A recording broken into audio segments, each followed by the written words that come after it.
तो आज के इस वीडियो में मैं बात करने वाला हूं कनिष्क के कास्केट पर। कुछ लोगों ने पूछा है कि कनिष्क के कास्केट पर भगवान बुद्ध के साथ ब्रह्मा जी और इंद्रदेव क्यों हैं, और भगवान बुद्ध के आगे ब्रह्मा जी और इंद्रदेव हाथ जोड़कर क्यों खड़े हैं, इसका क्या मतलब है। कास्केट के निचले हिस्से पर सूर्यदेव तथा चंद्रदेव क्यों हैं, सूर्यदेव और चंद्रदेव के निचले हिस्से पर होना क्या दर्शाता है। तो इसी विषय में मैं विस्तार से बात करने वाला हूं इस वीडियो में। ये वीडियो बहुत ही महत्वपूर्ण है, इसमें आपको बहुत ही अच्छी जानकारी मिलने वाली है। आप लोग वीडियो को पूरा देखने के बाद ही कमेंट करें। आप लोगों के लिए एक सूचना भी है कि यह वीडियो किसी भी व्यक्ति, धर्म, समाज, वंश, परंपरा आदि को नीचा दिखाने या फिर उनकी भावनाओं को आहत करने के लिए नहीं बनाया गया है, और न ही इस वीडियो का संबंध राजनीति से है, तो कृपया इसे राजनीति से जोड़ने का प्रयास बिल्कुल ना करें। तो आइए इस वीडियो की शुरुआत करते हैं। तो सबसे पहले बात करते हैं कनिष्क के स्तूप पर, क्योंकि ये कास्केट कहां से प्राप्त हुआ था, कनिष्क के स्तूप से प्राप्त हुआ था। तो कनिष्क के स्तूप के बारे में जानकारी होना बहुत जरूरी है। तो जो कनिष्क का स्तूप है वो पेशावर से 6 किलोमीटर दूर शाहजी की धेरी के खंडरों में स्थित है, जिसे अखूनाबाद क्षेत्र के नाम से भी जाना जाता है। 1899 में फ्रांसीसी पुरातत्वविद अल्फ्रेड चार्ल्स और अगस्ते फाउचर, जो पेरिस विश्वविद्यालय के प्रोफेसर थे, उन्होंने क्या किया कि पेशावर का दौरा किया और पेशावर के दक्षिण पूर्व में उन्हें 2 टीले दिखाई दिए। अल्फ्रेड चार्ल्स और अगस्ते फाउचर ने प्रसिद्ध चीनी यात्री वेनसोंग के यात्रा विवरण में पेशावर के विशाल स्तूप के बारे में पढ़ा था। उन्होंने इसकी जानकारी भारतीय पुरातत्व सर्वेक्षण विभाग को दी। भारतीय पुरातत्व सर्वेक्षण विभाग ने क्या किया कि 1908-1909 में अमेरिकी पुरातत्वविद डेविड ब्रेनार्ड और स्पूनर को खुदाई की जिम्मेदारी दी। खुदाई हुई तो ये पता चला कि ये तो कनिष्क का स्तूप है। 1909 में स्पूनर ने रिपोर्ट प्रस्तुत की, उसमें उन्होंने कई तथ्यों की चर्चा की थी, और कनिष्क के पेशावर स्तूप से क्या क्या प्राप्त हुआ था उसकी मैं आगे एक एक करके चर्चा करूंगा। और कनिष्क के स्तूप के बारे में कौन कौन से यात्रियों ने जानकारी दी थी। फाहियान ने अपने यात्रा विवरण में, सुंगयुन नाम का एक चीनी यात्री आया था 520 ईस्वी में, उसने भी इसके बारे में जानकारी दी है। वेनसोंग ने भी इसके बारे में जानकारी दी है। एक कोरियाई यात्री ने भी इसके बारे में जानकारी दी है। ये चीजें आपको याद रखनी है। तो अब बात करते हैं आगे के तथ्यों पर। तो ये है वो कास्केट जिसके बारे में मैं विस्तार से बात करने वाला हूं। सबसे पहले आप लोग इस कास्केट को ध्यान से देखिए। ये कास्केट है कहाँ, ये भी एक प्रश्न है कि कहाँ है ये। ब्रिटिश संग्रहालय में है, और इसकी एक कॉपी पेशावर के म्यूजियम में भी रखी हुई है। और कास्केट के निचले हिस्से को आप लोग ध्यान से देखिए, यहाँ पर कई चित्र बने हुए हैं और खरोष्टी लिपि में नाम भी लिखे हुए हैं। इनको आपको विस्तृत तौर पे याद रखना है। मैंने अपने पिछले वीडियो में कनिष्क के कास्केट के बारे में आपको जानकारी दी थी। वहां पे बहुत सारे कमेंट आए, तरह तरह के प्रश्न पूछे। सर आपने ये कैसे तय कर लिया कि ये ब्रह्मा जी हैं, ये इंद्रदेव हैं, आपको कैसे पता है? अगर ये ब्रह्मा जी और इंद्रदेव हैं तो ये बुद्ध के आगे हाथ जोड़ के क्यों खड़े हैं, इसका क्या मतलब है? आइए इस पर थोड़ी सी बात कर लेते हैं। मैंने उस वीडियो में जो भी बोला अपने मन के अनुसार नहीं बोला। आप स्वयं कास्केट को ध्यान से देखिए, खरोष्टी लिपि में नाम लिखे हुए हैं। अब इनमें से कौन से ब्रह्मा जी हैं और कौन से इंद्रदेव हैं, ये मैं आपको बता देता हूं। आप जो बाएं साइड में देख रहे हो ये इंद्रदेव हैं, और बीच में भगवान बुद्ध हैं, और दाएं साइड में ब्रह्मा जी हैं।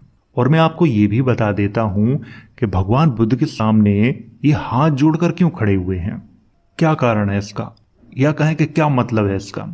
तो सबसे पहले तो आप इनके कपड़ों को ध्यान से देखिए, ब्रह्मा जी के और इंद्रदेव के।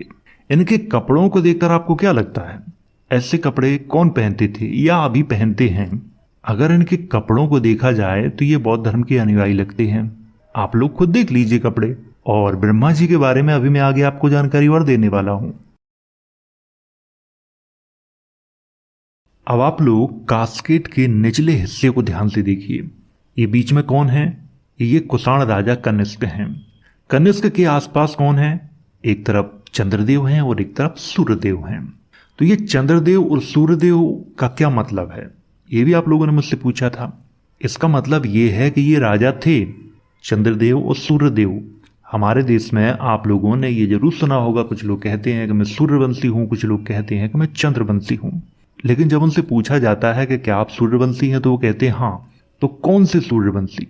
तो वो लोग आसमान की तरफ उंगली उठाने लगते हैं कि वो सूर्य के वंशज हैं हम। ये बिल्कुल गलत है। वो आग का गोला है, कोई इंसान नहीं है, और ना ही उसका कोई वंशज है। आप उसे भगवान के रूप में मान सकते हो, पूजा कर सकते हो। अगर कोई व्यक्ति ये क्लेम करे कि मैं तो सूर्य का वंशज हूं, उनसे ही पैदा हुआ हूं, तो ये सिर्फ मान्यता हो सकती है, वास्तविक नहीं है ये। क्योंकि मान्यताओं में तो आप कुछ भी सोच सकते हैं, जो आपके मन में आए वो सोचो और उसे मानो। लेकिन जो आपने मन में सोचा है जरूरी नहीं वो सच हो।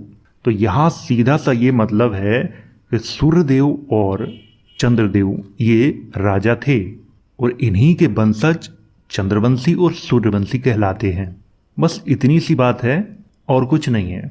कनिष्क के कास्केट के निचले हिस्से पर आप इन्हें देख सकते हो, ये इंसान थे।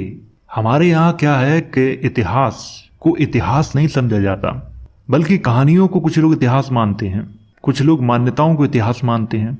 इतिहास वो होता है जिसके पुरातात्विक साक्ष्य उपलब्ध हों, और जिसके पुरातात्विक साक्ष्य उपलब्ध नहीं है उसे हम इतिहास नहीं कह सकते। अगर कोई चीज़ सिर्फ किताब में लिखी है, अगर आप उसको इतिहास मानते हैं तो सिर्फ आप मान सकते हैं, लेकिन वो वास्तविक में इतिहास नहीं है। चलिए अब बात करते हैं आगे। अब आप लोग इसको ध्यान से देखिए। कास्केट के पीछे वाला हिस्सा है ये। बीच में कौन है? बीच में भगवान बुद्ध बैठे हुए हैं, उनके आसपास करूबे हैं, और ये बोधिसत्व हैं। बोधिसत्व के कपड़ों को आप ध्यान से देखिए, ये बिल्कुल इंद्रदेव और ब्रह्मा जी की तरह कपड़े हैं, लेकिन ये बोधिसत्व हैं, आप इनको ध्यान रखें। अब यहाँ पर बात करते हैं करूबों की, कि करूबे क्या होते हैं जो भगवान बुद्ध के आसपास हैं। तो ये करूबे क्या हैं? अगर आप पुराने धर्मों के बारे में आपने पढ़ा होगा तो करूबों की वहां पे बहुत ज्यादा चर्चा की जाती है। करूबे उन्हें कहा जाता है जिनका सीधा संबंध भगवान से होता है, यानी कि क्रिएटर से होता है, उन्हें करूबा कहा जाता है। या कहें कि भगवान के दूत को कहा जाता है, उन्हें ही करूबा कहा जाता है। बस आपको इतना समझना है। आप लोग एक चीज को और ध्यान रखें कि यहां पे जैसे मैं कह रहा हूं कि ये बोधिसत्व हैं, तो मैंने ये कैसे कह दिया? क्योंकि आपके दिमाग में ये प्रश्न जरूर आया होगा कि ये मैंने कैसे कह दिया। तो नीचे आप देखिए खरोष्टी लिपि में लिखा हुआ है। मैं जो भी कह रहा हूं अपने मन से नहीं कह रहा हूं, लिखा है वही कह रहा हूं। तो उम्मीद है अब आप समझ गए होंगे। अब आप इसे देखिए, ये क्या है? कनिष्क का जो कास्केट है उससे ये प्राप्त हुआ था। सोने का है, माणिक्य भी लगे हुए हैं। इसमें भगवान बुद्ध के अवशेष हैं, कनिष्क के जमाने के। आजकल ये कहाँ है? जब खुदाई हुई थी कनिष्क के स्तूप की, तो उसमें ये मिला था। अंग्रेजों ने क्या किया कि इसको मांडले बर्मा भेज दिया था, भारत में नहीं रखा था। और ये है वो जगह जहां पे कनिष्क के स्तूप से जो भगवान बुद्ध के अवशेष हैं जो प्राप्त हुए थे, वो यहीं पे रखे हुए हैं, मांडले बर्मा में। अब आप इसे देखिए, आप लोग इसे जानते हैं? शायद नहीं, शायद जानते भी होंगे। बिमारन कास्केट के नाम से इसको जाना जाता है। और ये कहां से प्राप्त हुआ था? पूर्वी अफगानिस्तान में एक जलालाबाद नाम का स्थान है, वहां पे एक बिमारन स्तूप है, और उस स्तूप से ये सोने का कास्केट प्राप्त हुआ था, और इसको बिमारन कास्केट के नाम से जाना जाता है। मैं इसकी यहाँ पे बात क्यों कर रहा हूँ, अभी मैं आपको समझा दूंगा। हालांकि इस पर मैं एक बहुत ही स्पेशल वीडियो लाऊंगा, उसमें बहुत डिटेल से इसके बारे में जानकारी दूंगा, लेकिन एक बेसिक जानकारी मैं यहाँ पे देने वाला हूँ। ये सोने का है, लेकिन है कहाँ? ब्रिटिश संग्रहालय में रखा है। सब अंग्रेज ले गए, कुछ नहीं बचा भारत में। अब आप लोग इस कास्केट को ध्यान से देखिए। बुद्ध की सबसे पुरानी मानव रूपी प्रस्तुतियों में से एक माना जाता है इसको। बाएं ब्रह्मा जी खड़े हैं और दाएं सकरा खड़े हैं। अब आप इस कास्केट को ध्यान से देखिए। बीच में कौन है? बीच में भगवान बुद्ध हैं। बाएं कौन है? ब्रह्मा जी हैं, और दाएं कौन है? सकरा हैं। तो यहाँ पर भी भगवान बुद्ध के साथ ब्रह्मा जी खड़े हुए हैं। इसीलिए मैंने ये कास्केट आपको दिखाया है, ताकि मैं आपको बता सकूं कि ब्रह्मा जी का बहुत जगह उल्लेख है। और अभी मैं आपको ये भी बता रहा हूं कि ब्रह्मा जी कौन थे। आजकल क्या है कि हमारे दिमाग में कुछ अलग जानकारी है ब्रह्मा जी के संबंध में, इंद्रदेव के संबंध में, लेकिन वो जानकारी सही नहीं है। जो सच है उससे आप लाखों किलोमीटर दूर खड़े हो। सच तो बताया ही नहीं गया आपको, क्योंकि अगर सच पता चल जाएगा तो कुछ लोगों का धंधा खत्म हो जाएगा। धंधा चलाने के लिए झूठ आप सबके सामने प्रस्तुत किया जाता है। चलिए बात करते हैं यहाँ ब्रह्मा जी पर। आप ये फोटो देखिए ध्यान से, देख लिया? ये फोटो ब्रह्मा जी की है। कहाँ पे है ये है चीन के बीजिंग में जी हुआ मंदिर में है ये। और बौद्ध धर्म की महायान शाखा में इन्हें स्वर्ग का देवता माना जाता है और शिक्षाओं के रक्षक के रूप में भी माना जाता है। और ऐसा माना जाता है कि जब भगवान बुद्ध को ज्ञान प्राप्त हुआ तो ये उनके पास आए। कहाँ से? अपने ब्रह्मा लोक से, और उन्हें आमंत्रित किया अपने लोक में। किसको? भगवान बुद्ध को। ब्रह्मा जी ब्रह्मा लोक के स्वामी हैं, ऐसा बुद्धिस्ट ग्रंथों में लिखा हुआ है। और ऐसा नहीं है कि सिर्फ चीन में ही इनकी मूर्ति है, जापान में जहां जहां बौद्ध धर्म है वहां इनकी मूर्ति आपको मिल जाएगी। आपको अगर अच्छे से जानना है तो आप बौद्ध धर्म की महायान शाखा के बारे में बहुत विस्तार से पढ़ लीजिए। मैंने पढ़ा है, इसीलिए मैं जानता हूँ। बहुत कुछ मैं बताता नहीं हूँ आपको, क्योंकि मैं राजनीतिक वीडियो नहीं बनाता हूँ। तो उम्मीद है अब आप समझ गए होंगे। अगर आप नहीं समझे हो तो आप कुछ दिन रुक जाइए, इन पर मैं एक एक अच्छे से वीडियो बनाऊंगा, विस्तार से जानकारी दूंगा। बस इतना कह सकता हूं मैं, या कहें कि इतना मैं आपको बता सकता हूं कि आप जो इनके बारे में जानकारी अभी जानते हैं, ब्रह्मा जी के बारे में, विष्णु जी के बारे में, या भगवान बुद्ध के बारे में, वो पूरी तरह से सही नहीं है जानकारी।